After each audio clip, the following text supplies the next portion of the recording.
Hello, Iona. Hello, Ronnie. Hi, it's nice to see you. Good to see you too.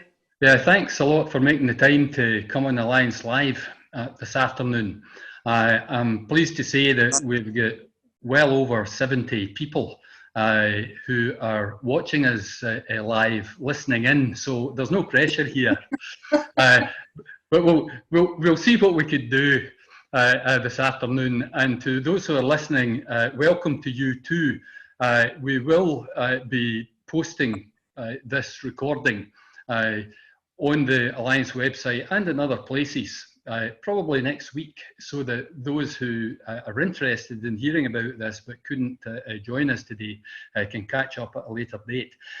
So, Iona, I think most folk in Scotland, particularly in the third sector, will know you as the Chief Social Work Advisor to the Scottish Government, but you've recently taken on a new role too. I wondered if you could tell us a bit about that and why these changes have come about.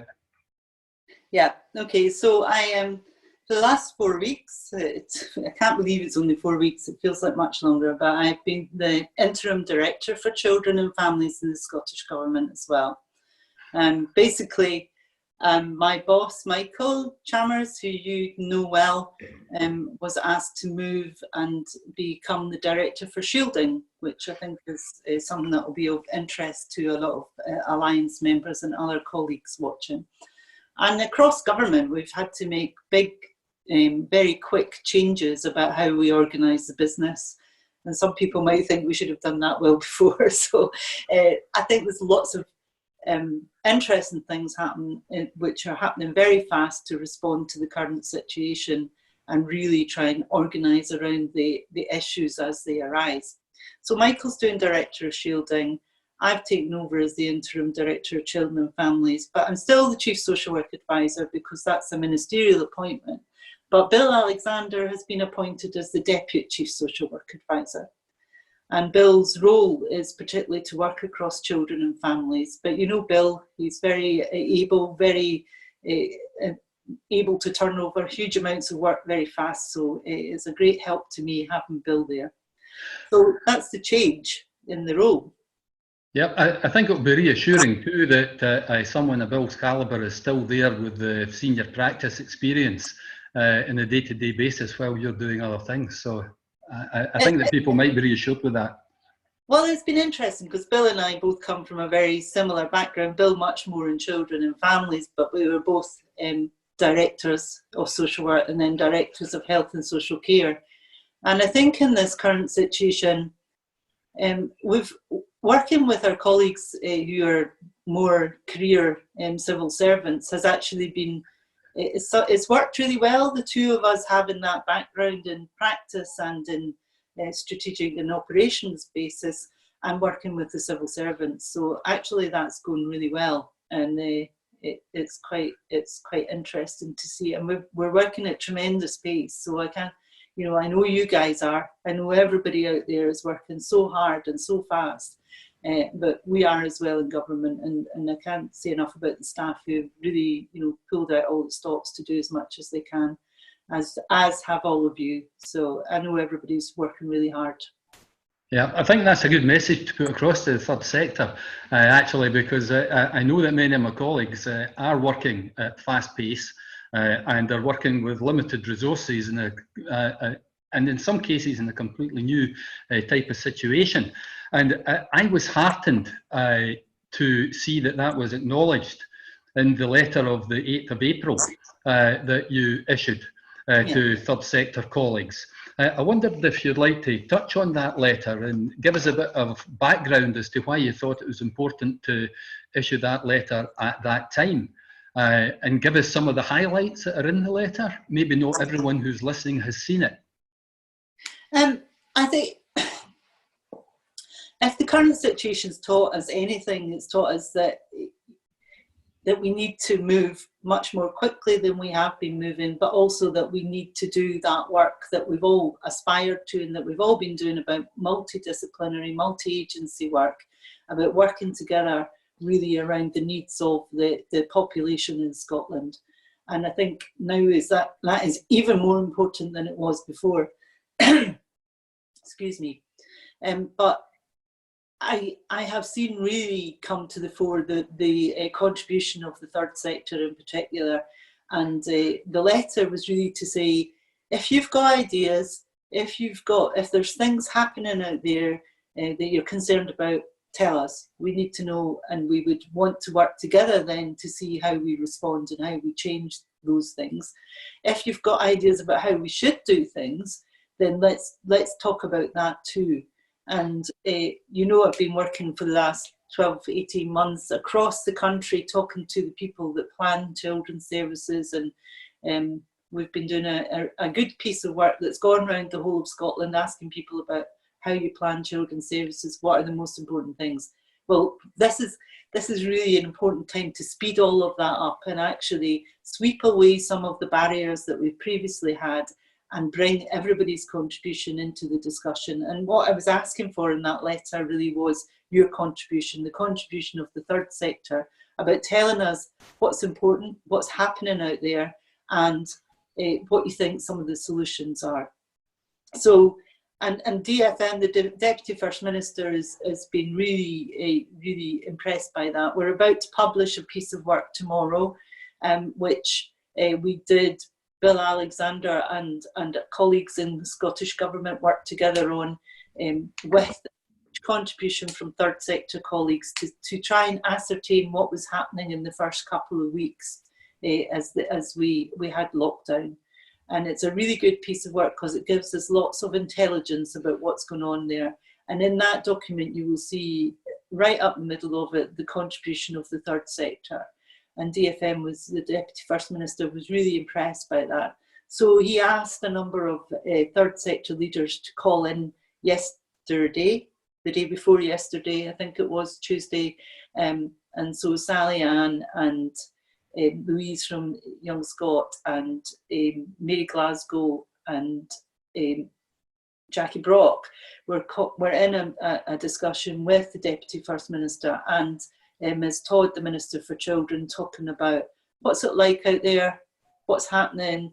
He wanted to know directly, and then what do you think we should do and how do we work together. And they made some really great points about the current system doesn't always nurture holistic care. It doesn't always, all those things we've talked about for a long time, about actually we need to be much more holistic in our approach. We need to think about relationships and we need to work across the sector.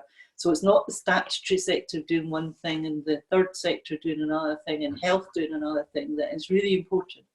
And the other message that they made very clear to him, which he's taken to heart, is that it's really important that we understand that everybody's been traumatised by this experience, but particularly for children and young people, it is a really difficult situation. And that we shouldn't medicalise that in any way, but we should accept it, and we should develop new ways of working together that actually address that and begin to work with that. And the third sector, I think, are really well placed to do a lot of that work. And that's why we sent the letter. But it's not the only thing we want to do. It's not just about a letter. It's not just about a conversation with Deputy First Minister, although he has said he wants to stay in touch with it and he wants further conversations. It's also about, as we move forward and begin to assess what's happening, how does the third sector be absolutely part of that assessment and that discussion, and how together do we redesign the way that things happen. Mm-hmm. How do you see the discussion around that redesign going forward? We have been working with SOLAS and COSLA and Police Scotland and the Health Service to really quickly bring together a group that will look at data from across Scotland. So this is something we've been talking about for a long time. But we've agreed with SOLAS and COSLA that there will be a weekly data return to the Scottish Government now, which looks at children on the register, looks at children being taken into care, looks at things like, it looks at food issues, looks at some of the poverty issues.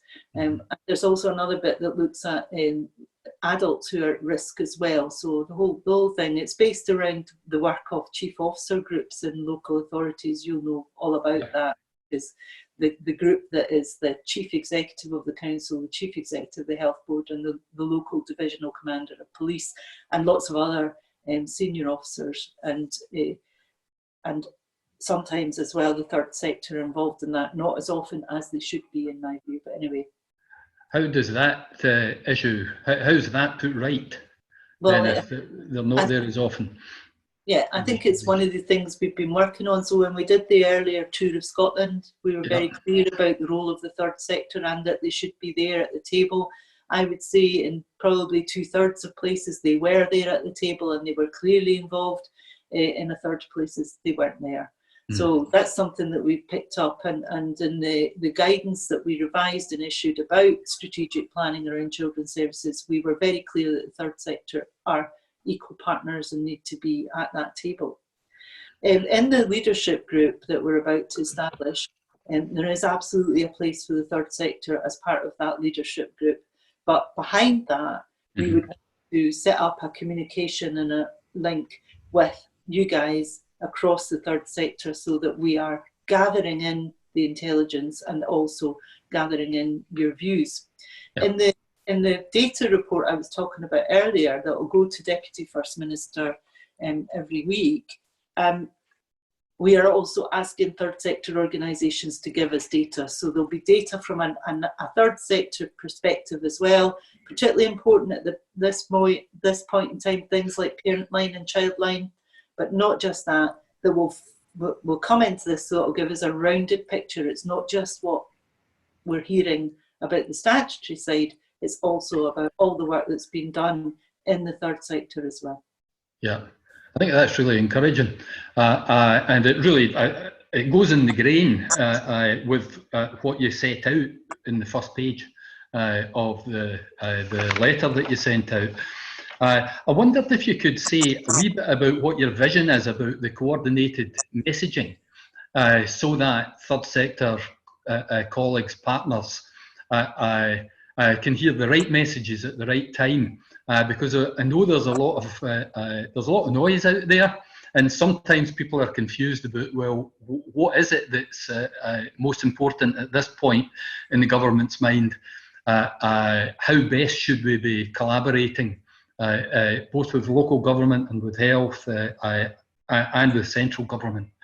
How do we put that right? Yeah, well, I think so. It was just this morning we've really had the go ahead, but I think that we absolutely need somebody from the third sector involved in the small leadership group.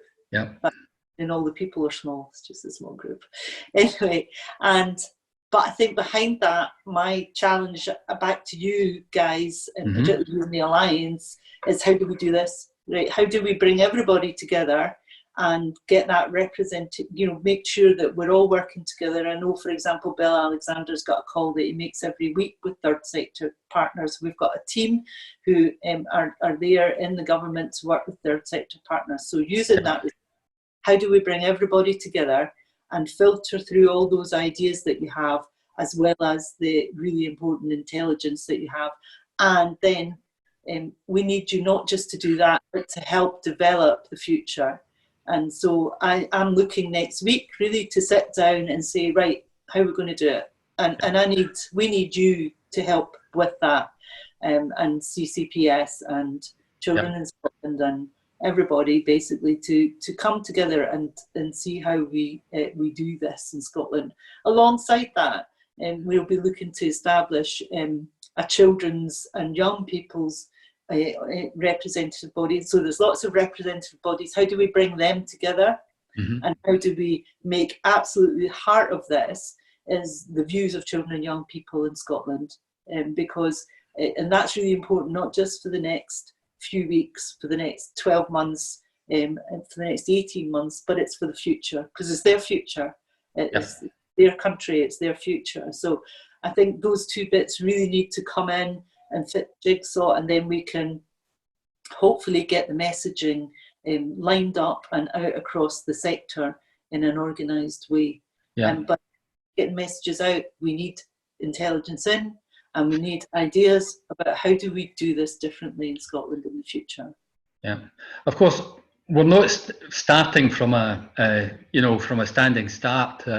We've already begun to talk with government, and the alliances involved, along with other partners, as you've just said, and we're really keen to keep this dialogue and this assistance going. If you like, to co-produce a solution is, I think, key, especially with children and young people and families too. So we look forward to continuing with that kind of contact. I think it's really good that you've set out in the letter that the strategic forum, which is facilitated by Children in Scotland, is one of the mechanisms. Also, the web site that's facilitated by SCVO. So there's no one way, I suppose, of cracking this nut. There's lots of different ways that we can do it, and I think your challenge that you threw out to the third sector is a good one, and I look forward to working with other colleagues to help respond to that challenge. Yeah, absolutely. No, and I wasn't meaning, I mean, we do have good communication, we do have good forums, we do have really strong relationships. It's just we need to focus just now, I think. Yeah. And I know colleagues are focused. It was a really good discussion the other day with the Deputy First Minister as well. If we could move on through another part of your letter, you're setting out the support for the third sector that the Scottish Government is organising and offering at this stage, including new types of funding, including relaxation in some regards in respect of reporting to do with funding that third sector organisations already have. I wonder if you want to touch on any of these points in your letter. I think we've set out around the money that's available through the Wellbeing Fund, which is £50 million. Yeah. That's for people with additional barriers. Now, I think that's closed at the moment because of the demand, but it will reopen on the 7th of May. And so organisations can apply there where they are looking for money for people to help them cope with the current situation. As you said, SCVO have got a really helpful hub and have got a really helpful webpage as well, with lots of information on it about money. And then there's the Resilience Fund, which is £20 million, which is for organisations where they're experiencing difficulties in relation to cash flow. But over and above that, if we already fund you from Scottish Government, then talk to us, basically. Tell us if there are difficulties and tell us what the difficulties are. And if, we have been agreeing with lots of organisations to reprioritise what they do. That if you've got a business plan, we're not going to hold you to that business plan if actually we agree a reprioritisation because you're helping respond to the current situation. So the key thing really is to talk to us, to talk to the third sector team. That's Elspeth Hoff and Laura Holton who run that. I think it's Claire who's the main point of contact. Talk to them or talk to your usual contact within Scottish Government. And we will do what we can. If you're not funded by Scottish Government and you're funded locally and there are difficulties, then let us know that too. We are keen to hear from people and from organisations about difficulties that are being experienced. Yeah, if I could just reflect on some of the stories, if you like, that I've heard from colleagues in the third sector, just to try and examine this a bit more closely. I think that people felt that the Resilience Fund is a fund which is aimed at supporting organisations where they have a cash flow problem. Yeah, and that seems to be quite clear what that's for. I think that a number of organisations had some difficulties when it wasn't cash flow that was the difficulty, but it was aspects of their service that they may not have planned or budgeted for. Yeah. Mm-hmm. And it was to try and free up and to try and have some flexibility in movement.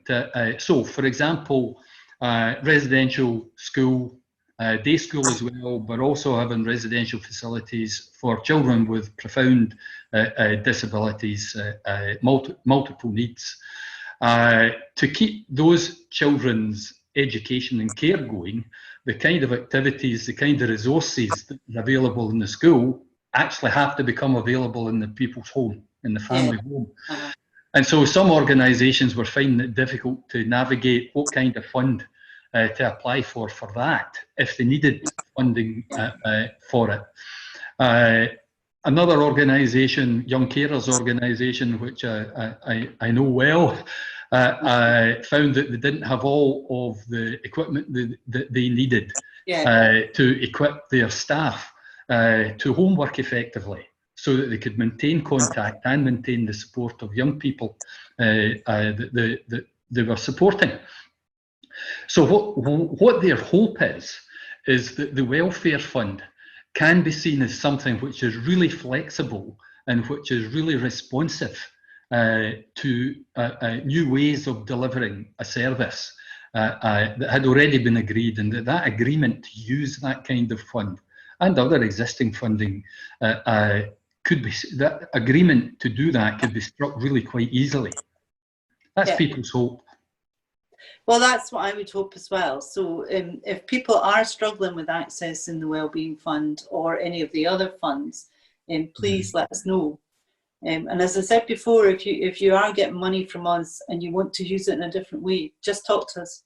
You know, just talk to us, and because we need you to do what you're doing. We need you to be flexible. We need you to support the people that you support day in, day out in this current situation.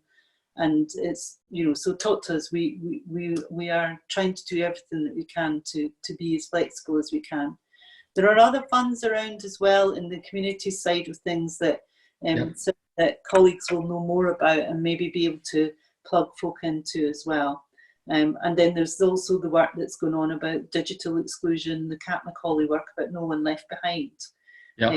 And we've agreed a pilot around that, around children and young people who are currently digitally excluded, which is working with Aberlour and Children First. But that's just the start, you know. So there's quite a lot of money in that fund as well, and we're looking for innovative ways to make sure that that is reaching out and getting to the children and young people that it really needs to get to. So talk to us. Yeah, and so if people were wanting to access information about funds and about any new funds that are coming on stream, would the place for them to go to access that information, would it be the SCVO hub? Sorry, I'm writing it down as something to pick up, Ronnie. So yes, in the first place, look at the SCVO hub. If you don't get the answer that you want there, then come to us and speak to us about it. And what I'll do is I'll ask the team to pull together a fact sheet on the funding side of things that we can try. We'll circulate. And get out. And when you say, I think have tried to do that. I'm sure they have.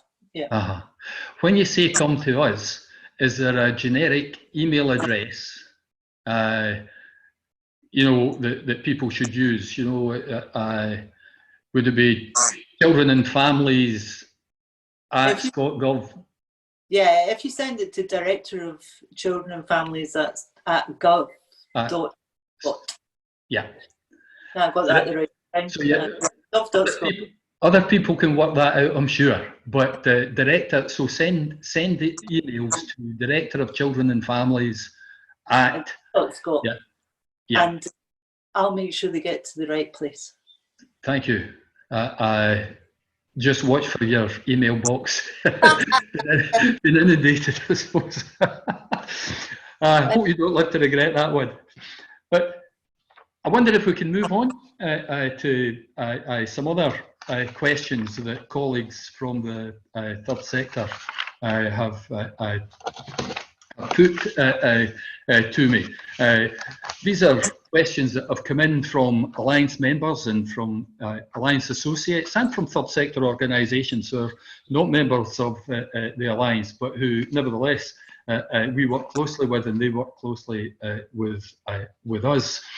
There's a specific question in relation to furloughing of staff at this time.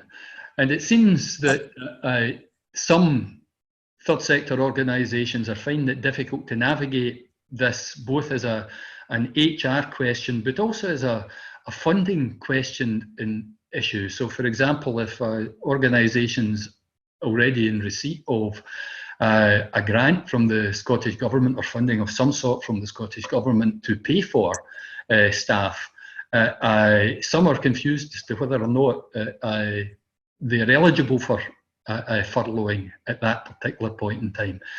Is there anywhere that third sector colleagues, if they do have concerns about this, is there anywhere where they could go to get up-to-date and accurate information that may help them?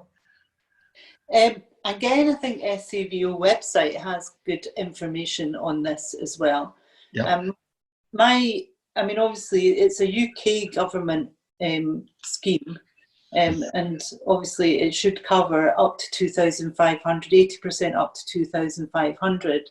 I guess the issue for organisations that are funded by us is, do you need to do that? Because if we are paying for your staff, then you need to furlough them, and you should use your staff in whatever way you need to use them. And again, it's back to that, have that conversation with us, because if we're paying for your staff, then we're paying for your staff. So we don't expect you to have to apply for furlough, basically.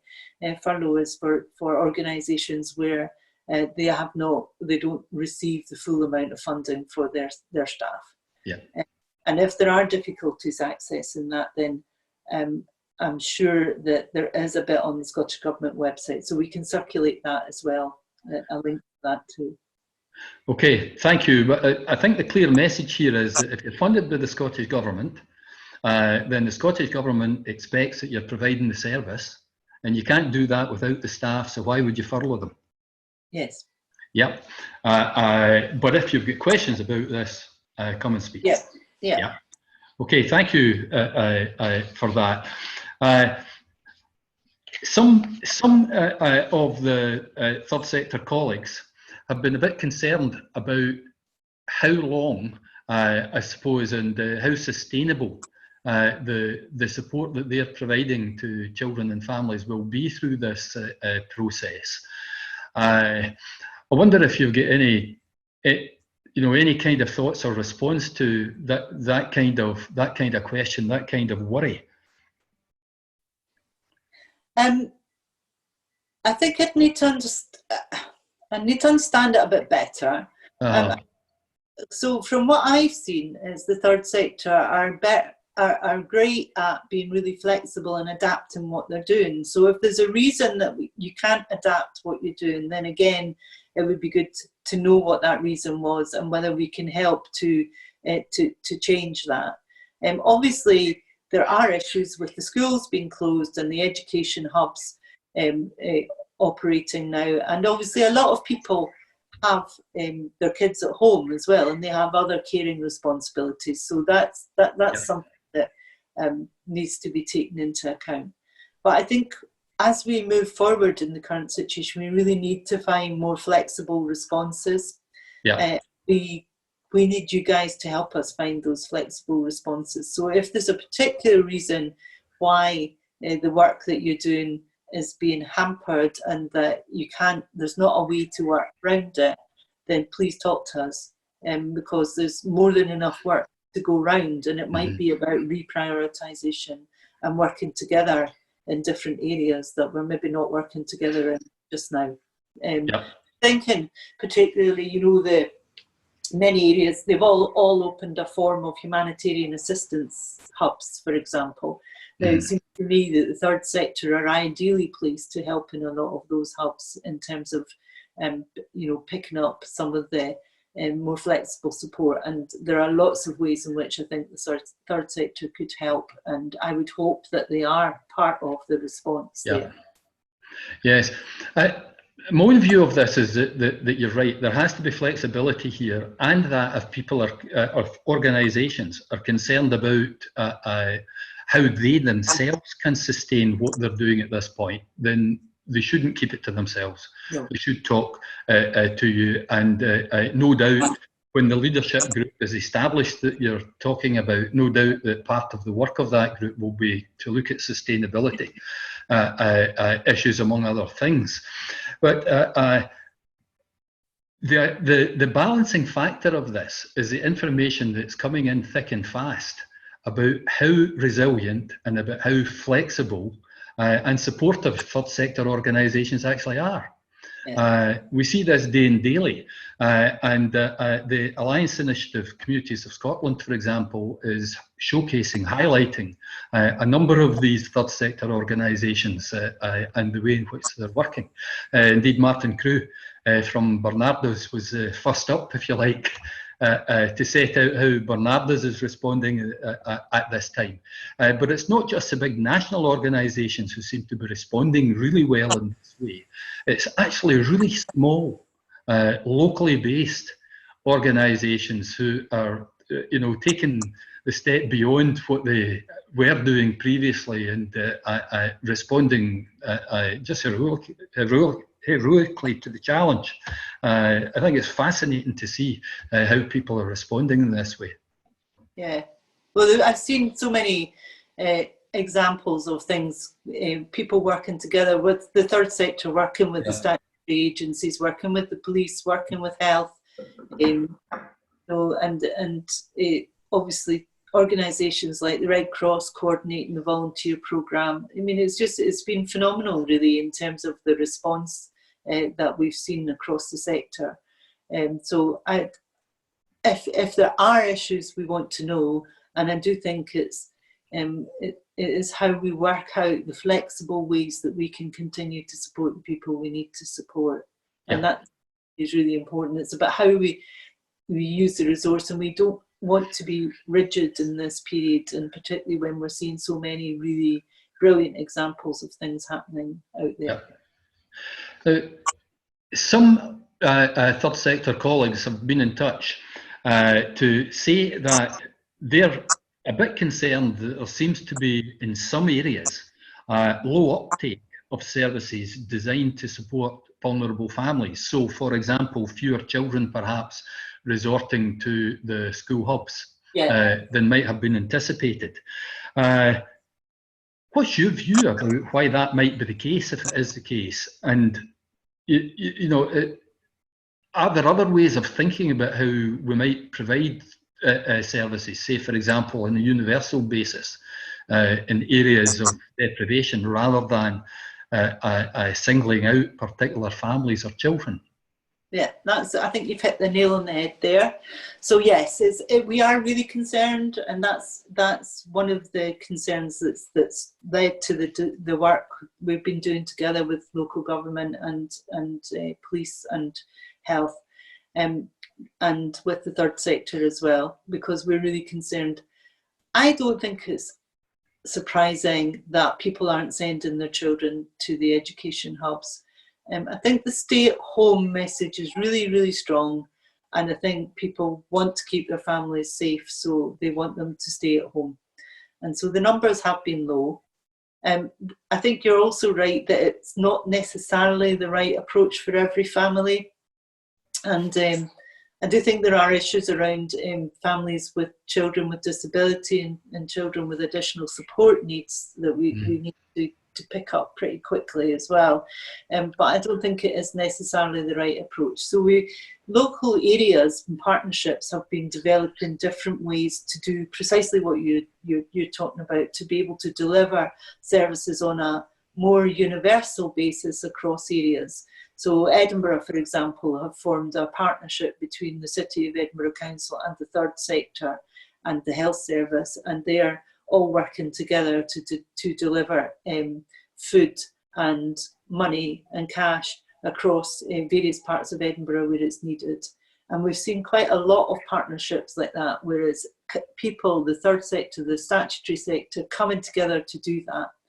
And I think that's what we need, because each area is going to be different. It's going to be a different challenge in the Highlands and the Islands than it is in Glasgow and Edinburgh or sunny Ayrshire.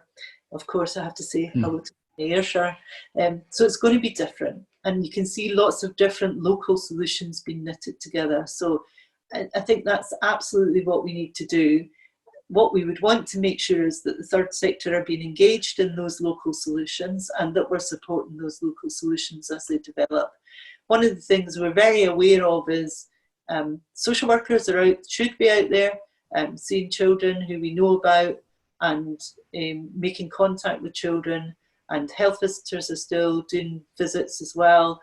And obviously, you know, the schools, although they're not functioning as schools, the education hubs, are a lot of time they're actually making contact with kids that they're concerned about as well. So all of that GIRFEC work is still going on, but it has obviously been hampered by the lockdown. It's changed in its nature, but we shouldn't forget that we've had GIRFEC for a long time. Something I know that's dear to your heart, Ronnie, and that still applies in terms of how we work with families. But I think it's about developing new ways to provide that support that's not stigmatized, and that will support those families that we don't know about yet. Because I was looking at, was it one of the children's disability organisations published a report which showed that something like 2/5 of families lost their income overnight.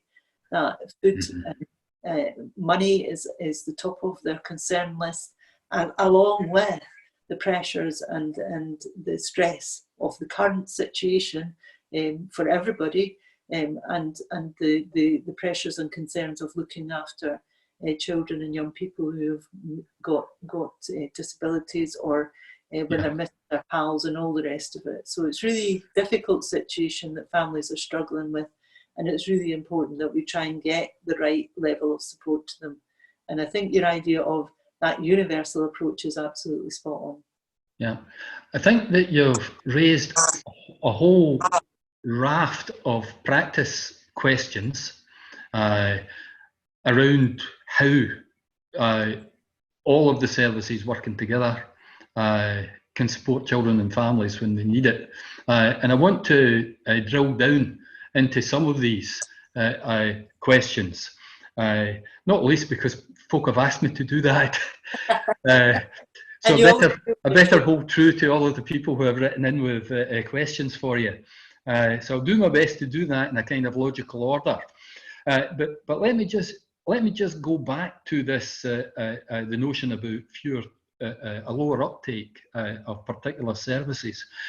We do know that for some children, actually getting to school or getting to a resource centre of some sort is a good thing, because there's lots of equipment, there's expertise in hand, and so on there.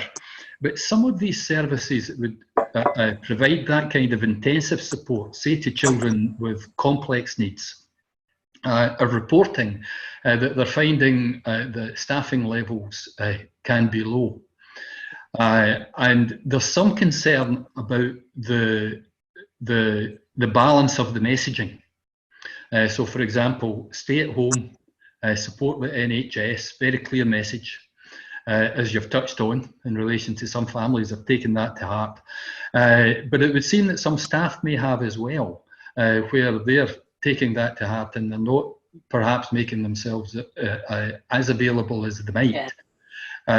So, I mean, I know that this is a very delicate question, but some have asked me to pose, do we think that we've got the messaging right in relation to this, particularly regarding the actual risk that may be presented to staff who could see themselves rightly, you know, as frontline staff? My own daughter, one of my own daughters being one of them, who is going into work with children with exceptional care needs in school, in a hub school. Yeah.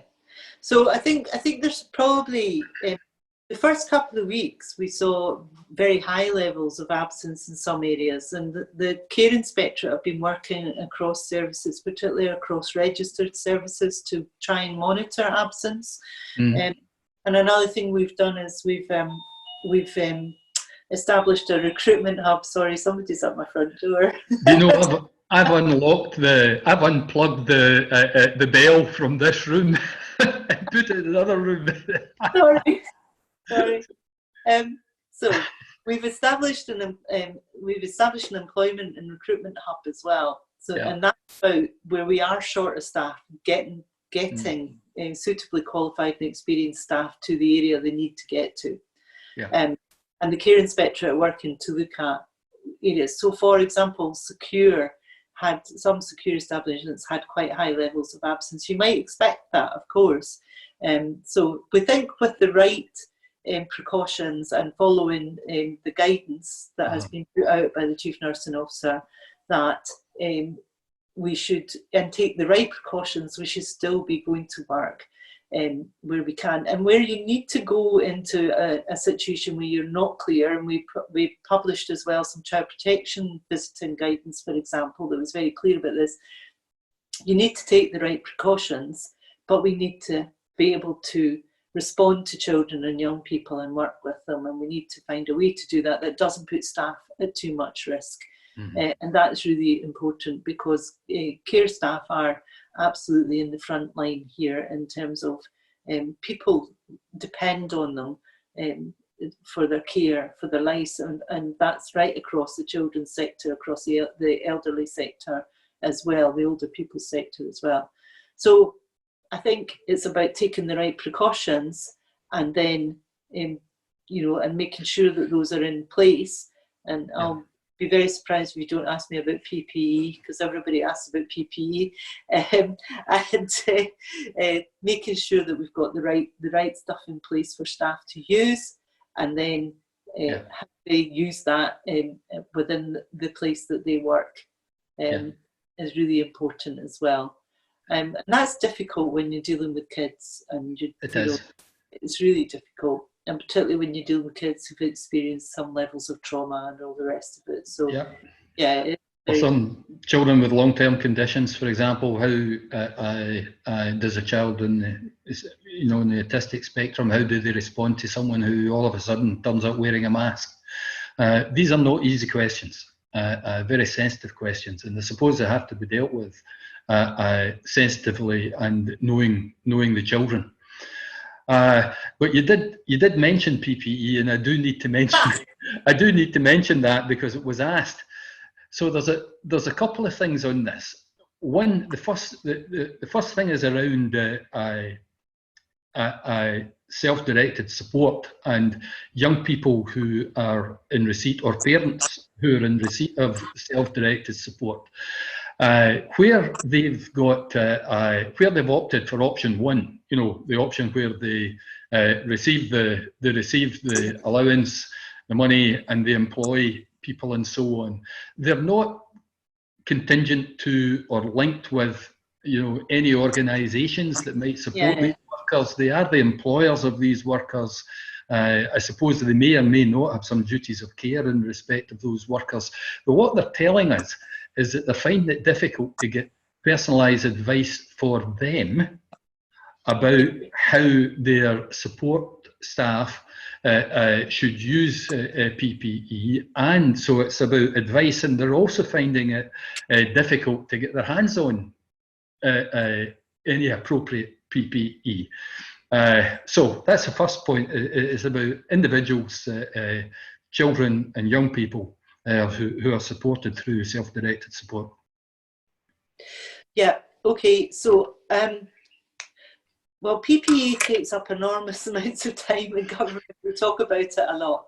There is a new director for PPE, Paul Cacchetti, and Jamie McDougall's just moved to work there as well. So I suppose it's been the first couple of weeks was really focused very much on NHS, and I accepted that there was a bit of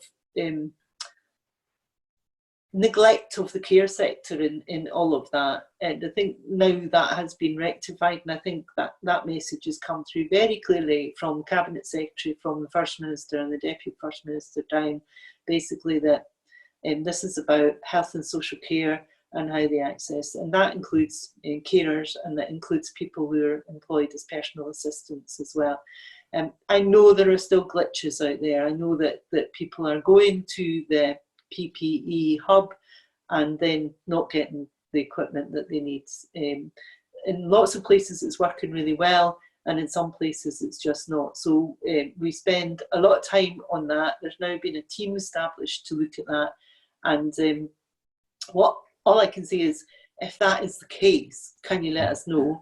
I will raise this directly with the self-directed support team so that we're quite clear. But I know they've been working on it. Carla Plasberg Hill's been working on it directly in terms of PPE supply to carers and to personal carers, to personal assistants as well. So if it is still a problem in your area, because you should be able to access the local authority PPE hub, then please let us know and we will do what we can to shift it. Okay, so the clear message there is, whether it's self-directed support or whether it's in relation to a third sector organisation providing services where PPE may be required, there is a local authority hub that you should be able to contact, and you should be able to find that through the local authority's website. Yes. Yeah. Yes. And any difficulties, back to your own offices to report that, or indeed to report, yes, success has happened. It's a difference has been made. We've now got the information we need and the resources that we need to. Okay. Always good to hear some good news stories, I suppose. I know, but I know it's an issue that many people are struggling with just now. And the CNO's guidance really should apply right across most of our situations. And we have developed some guidance for very specific contexts. So we've just developed guidance for residential childcare and secure care, for example, for staff there, which might be helpful. And is it published?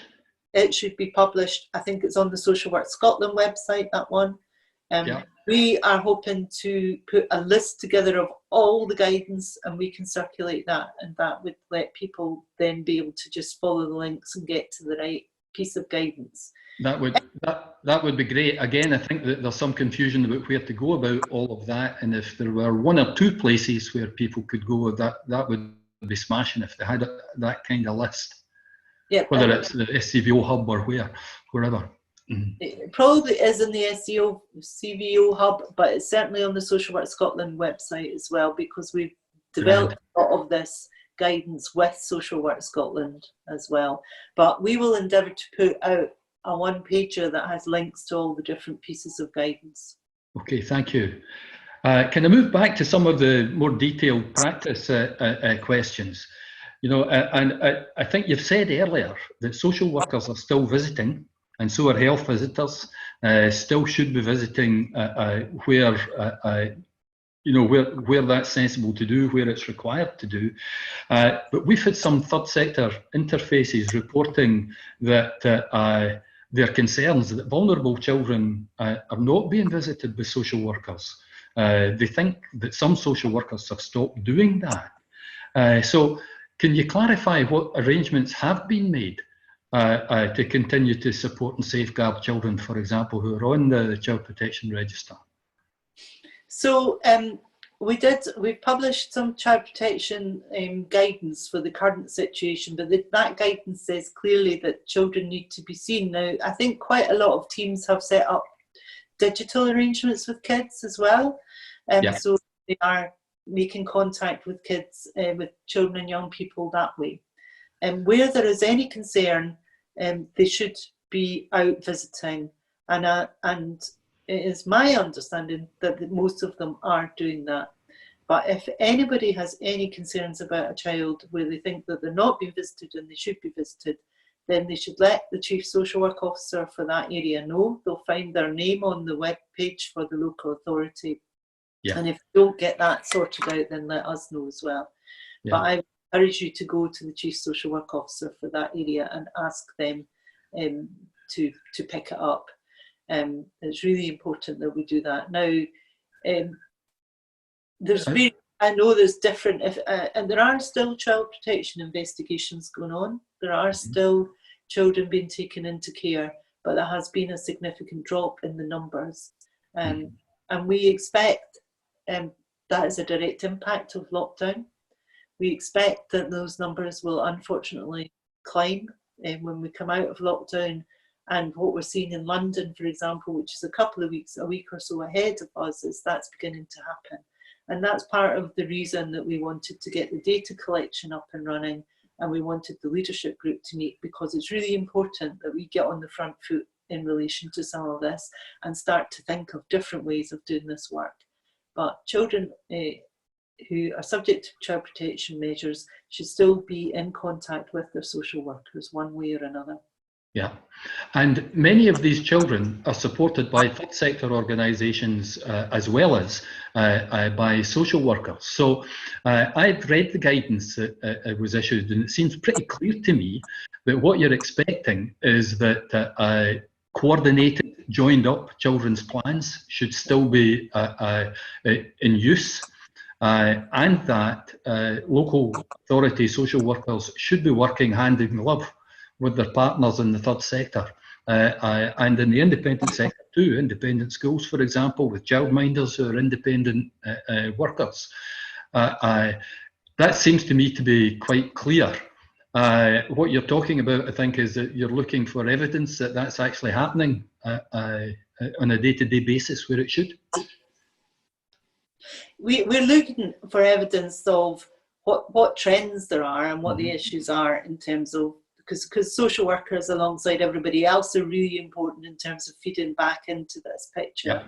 And they do a really, as you know, a really difficult job too, and they're doing it, and they're working really hard to do it in this situation as well. So I think it's really important that we understand what the challenges are, but also that we can begin to think of different ways around those challenges, and that we find different ways to work.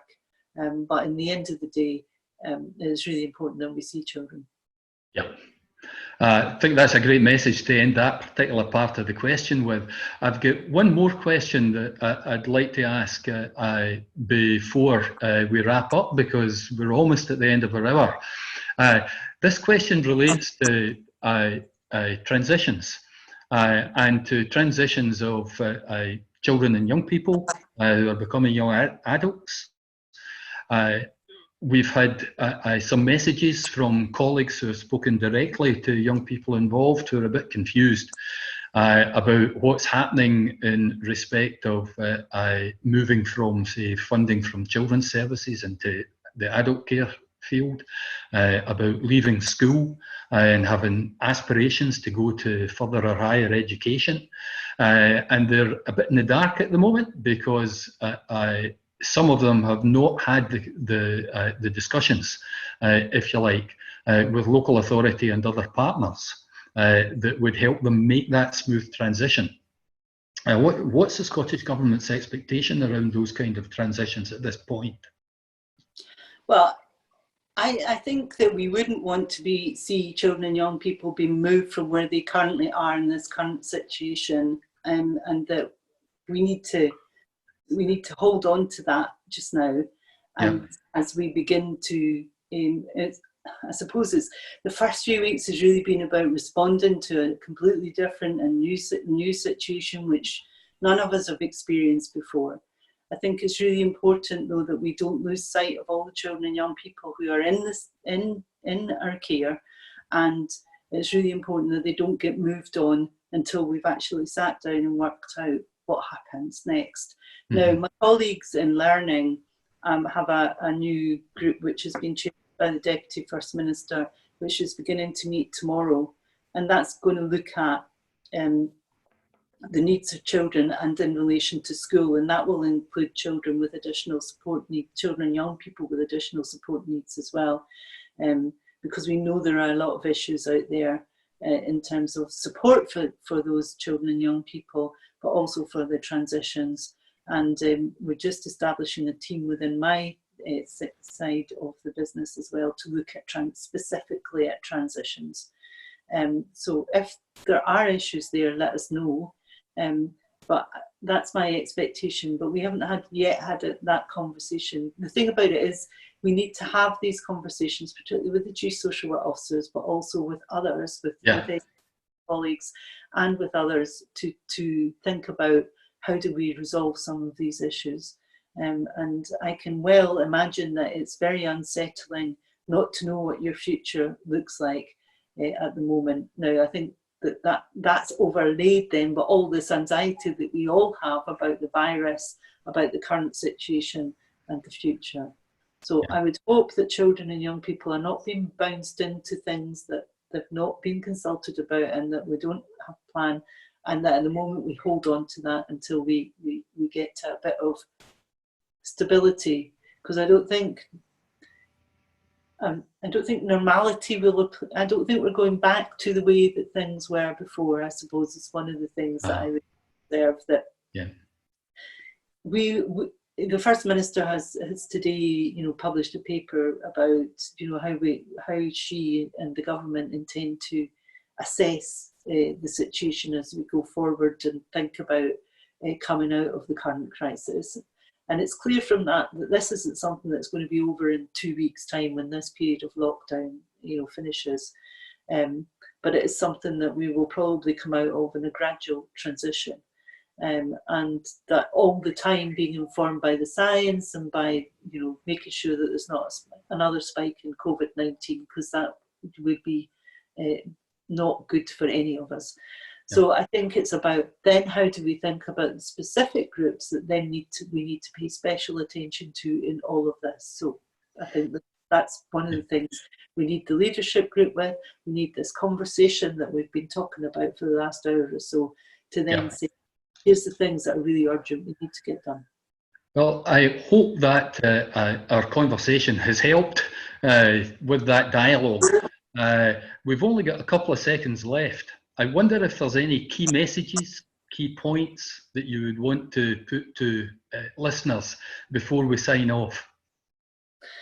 I just want to say thank you all very much for everything that you're doing every single day. I know it can't be easy, because I know that you've got your own families to worry about and that you'll have your own parents to look after or whoever. So I know that you're balancing all of that as well as looking after your communities, whatever communities they are. So thank you. Thanks a lot for everything you do. It's really appreciated. I know it's appreciated by the people you help, but it's appreciated by me and by the Scottish Government as well. Thanks a lot. Thank you, Iona, and let's hope that we can keep this conversation going. Bye for now. Will do. Cheers, Ronnie. Good to talk. Bye.